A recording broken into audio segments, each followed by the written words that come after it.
Dallas Mavericks today here on a Monday. Harrison Graham, Jeffrey Cooperstein here with you. Lots to discuss as Coop. This week, Mavs basketball is kind of back as training camp begins, I believe, on Wednesday. So that's going to be exciting. Jason Kidd talking on the radio to Marc Stein. He's been talking recently, and it looks like, Coop, that the rookies, Omax Prosper and Dereck Lively, could both have roles this season, and that would certainly be exciting, Coop, as these are two top 25 picks. We were going into that draft night wondering if the Mavs would have a single player out of the draft. We thought they would trade the number 10 pick, perhaps in a trade for Clint Capella or DeAndre Ayton. That did not happen, but instead they ended up getting two players when they traded down to get Dereck Lively at 12, and then making that trade with Sacramento to get Olivier Maxence Prosper as well with the number 24 overall pick. And Coop, if you can get contributions out of, one of these guys, but both, that would be very, very nice to see for this Mavericks squad. Yeah, I thought it was fascinating what Jason Kidd had to say. And it kind of goes contrary to what we thought all season long, where these guys would be on a slow development track, especially in the case of Lively, where we thought he'd play a lot in the G League. But according to Jason Kidd, it more or less sounds like Lively's going to have as fair of a chance as anyone to win the opening starting center job on opening night. So that's very refreshing to see, I think, because these guys need to play early and often in order for the Mavs to be at their peak. So I really like this development, and I think it's really good that the Mavs are trying to get these young guys involved. And look, let's be honest, starting with Lively there, he's obviously raw. I don't expect him to come in and be a high-level starting center right away, but it's not like Dwight Powell and Richaun Holmes are just world leaders. There's just no possible way Dereck Lively could beat them out. No, you give him the opportunity to do that, and if he surprises you and does, awesome. If not, no harm, no foul. That's the whole point of training camp in the preseason. You find out what your kind of roster breakdown is and who's going to fit in what roles in the rotations, and it's up for Jason Kidd and the staff to determine who is going to fill those roles. Here's what he had to say on 97.1 The Freak with Marc Stein. He said, "They've done everything we've asked them to do," talking about the rookies. "Each week they get better, so we're excited. I look for these rookies to play a lot this season. They're going to be a part of our fabric. There could be a chance of one of them starting, so we'll see. I've talked to the coaching staff and Nico Harrison about starting Lively with Luka and Kyrie and Grant Williams, so we'll see how that goes." And correct me if I'm wrong, Coop, I think that reference was to the preseason, right? I saw something circulating that in the preseason, let's play Lively and or Omax with the key starters to see how they play with those guys, because obviously that's what you want to know. You want to find out, is Lively a good fit with Luka early on? Is he a guy who can earn minutes in those spots? And obviously that's what preseason games are for, to see if they're ready to be high-level contributors.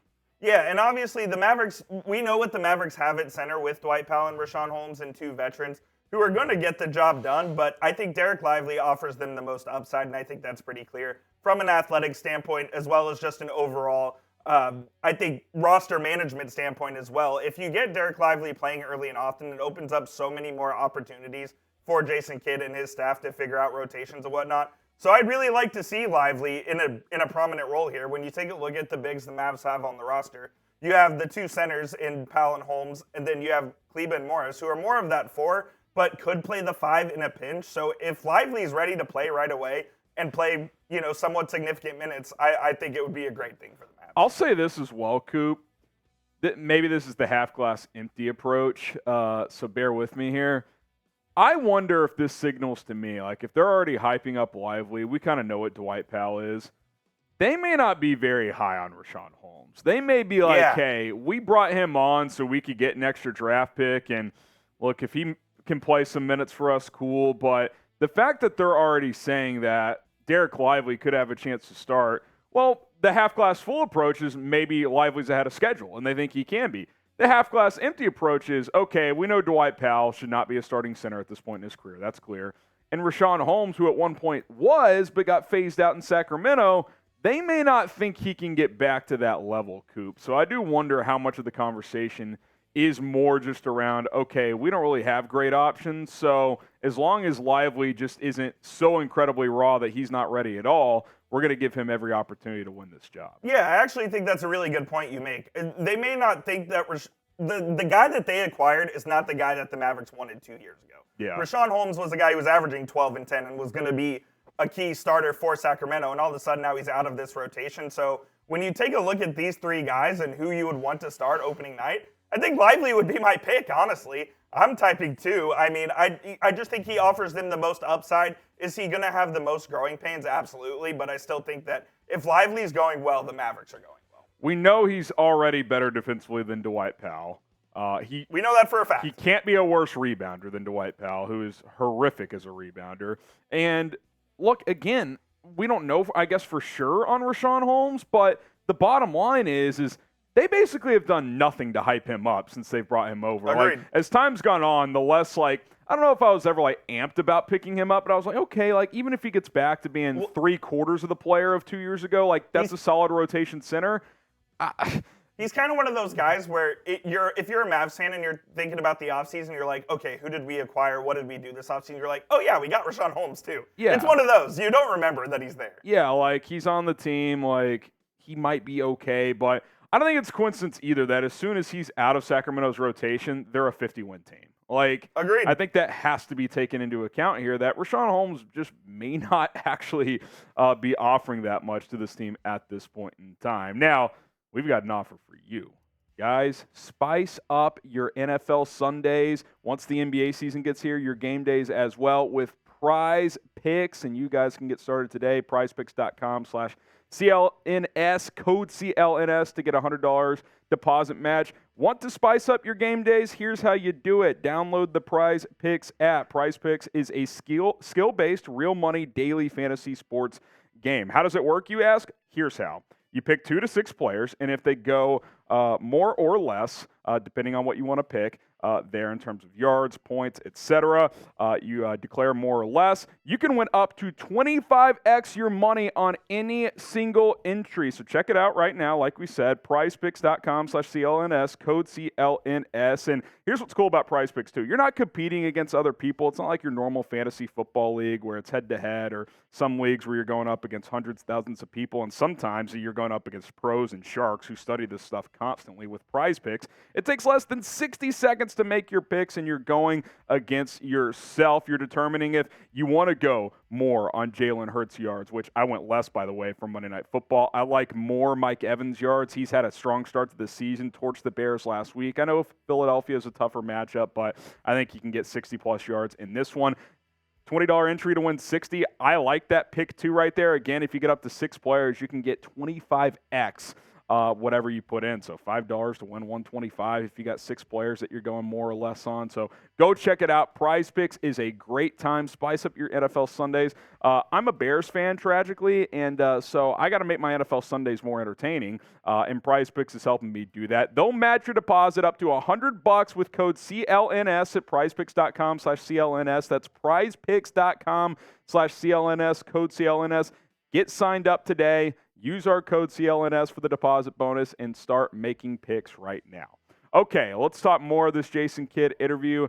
Jeffrey Cooperstein, Tim Hardaway Jr., he's been linked in trade rumors, but Jason Kidd's got a lofty goal for Tim. How about 6th man of the year? That's something he's discussing heading into this season. Yeah, Kidd really sees a role here for Tim Hardaway Jr., which is kind of interesting because there were a lot of trade rumors and trade buzz surrounding Tim here in the offseason, but now that he's here, they needed to find a role for him, and I like that Kidd is kind of challenging him because Tim has really never had a defined role with the Mavericks. He's come off the bench. He's been in the starting lineup. He's never had a really stable rotation spot. Now, he has played a lot of minutes. He just hasn't. He doesn't know game to game, hey, I'm playing this role. Hey, I'm playing this role. So maybe him being that 6th man and having that defined role will help Tim really flourish. Yeah, I mean, you hope he buys into this, right? Because in the past, like, he's even voiced it, like, I feel like I play better when I'm a starter, this and that. Well, the reality is with this roster construction now, there's just no room for him to start because you don't play him at the 3, in my opinion. And with Luka and Kyrie as your backcourt, you're sacrificing too much defensively if you start Tim Hardaway next to those two. So I think you have to bring him off the bench. Sure, he can, if Kyrie's having a load management night, Luka, et cetera, you can put him in there at that 2 spot. But that's really going to be the challenge for him is can he play at a efficient clip off the bench. You see the numbers there, Coop. I mean, he's been much better as a starter. He has always been Dallas. better. It's the case throughout his entire career, is that he's always been better as a starter. The efficiency, especially from three-point range, is significantly better when Tim starts, as is the true shooting percentage as well. It's just a thing where I think he feels more comfortable starting. But the reason why I think this could work is maybe going into the season, he knows, hey, I'm the sixth man. I'm going to play starter minutes, but I'm just going to be coming off the bench 5 minutes into the game. Maybe that helps him get into a groove. Yeah, and look, I mean, you just think of like the Jason Terrys of the world. I don't expect that type of production from him, but can he give you 12 to 15 off the bench? I think that's doable. I just think if you're Jason Kidd, it's one of those brutal conversations like, hey, man, like with Luka and Kyrie, you just can't You're start. coming off the bench. Sorry, like load management nights, we might start you, but like we need production off the bench out of you and Jaden Hardy. Embrace that role. Like that's what the conversation has to be. So hopefully he's able to do that. We'll certainly see what it means. And obviously, what does it mean for Jaden Hardy? How does he fit in? If Tim is locked in as that sixth man, I don't know if like 6th versus 7th is that big of a deal, Coop, but I think if you're Jaden Hardy and you're Tim Hardaway, you're challenging each other. Like, hey, Absolutely. Let's be the best bench backcourt in the NBA. Let's combine to average 25, 30 points per game, and let's rip apart opposing reserves. Like that should be the attitude they have. The problem is all of a sudden the Mavs have a logjam at the 2 guard, where Kyrie's obviously going to start there. You have Tim Hardaway as your 6th man. You have Jaden Hardy. Oh, and by the way, you also signed Seth Curry. So there are a lot of minutes to go, or not enough minutes to go around, frankly, over there. So that's kind of why I thought a Tim Hardaway Jr. trade was going to be in the pipeline this offseason, just to alleviate a bit of that logjam. But he's still here. I think there is still a role to play for him. But now Jason Kidd has a little more gymnastics to do there. Yeah, I think it's twofold. I think, one, they just have not found a trade that makes sense. That's number one. 2, I think that could still be revisited before the trade deadline. And 3, I think Jaden Hardy's probably going to handle the ball some. I think that's where some of this staggering could come into play, because we know Seth is not really going to bring the ball up much. He's just going to be a guy that runs around the perimeter and catches and shoots. Sit in the corner. Hardaway's kind of the same way at this point. He's not much of a slasher. He's a catch-and-shoot guy. So I think, you're going to get Hardy handling the rock some. And what could happen, Coop, is we've talked about, okay, you always want Luka or Kyrie on the floor at all times. Well, there could be times where one of them was on the bench, one's in the game, but the one in the game might play off ball just to reserve energy a bit and let Hardy run the offense a little bit. That could be a way to stagger that as well. Yeah, that would be a very creative way to get in. I think you will see probably a few more 3-guard lineups as well, where you have Luka, Kyrie, and maybe Hardy and or Tim Hardaway on the court at the same time. So I think there are options there. Yeah, and again, I think there definitely will do that. I just don't love starting that way. No, you can't. Which is why Hardaway is not going to start games, in my opinion. So what do you guys think? Can Tim win 6th man of the year? Type Y for yes and for no. I think it could be on the table, Coop. I mean, if he could get back, I don't know if he's ever getting back to pre-injury, Tim, because I just think he lost, a little bit of some explosiveness there. Like we pointed this out all last year. Like he kind of stopped slashing after that injury. He's mostly a catch and shoot guy now. But can he give you 15 off the bench? It's possible. It's definitely possible. I'm not ruling anything out at this point. I'd love to go check at the odds. I'm going to look at that after we get off the air here and go see what it is. I might place a little wager down there on Tim. There you go. Y for yes and for no. Let us know what you guys think. And training camp is here, so subscribe and turn on your notifications. We'll have all the news and notes coming out of the Mavs practice facility this week. And don't know for sure yet. Coop could be making an appearance out there later this week, so be on the lookout for that. Go give him a follow at Jeff_Coop27. He's got you covered. Hit the subscribe button. We'll have you covered here as well.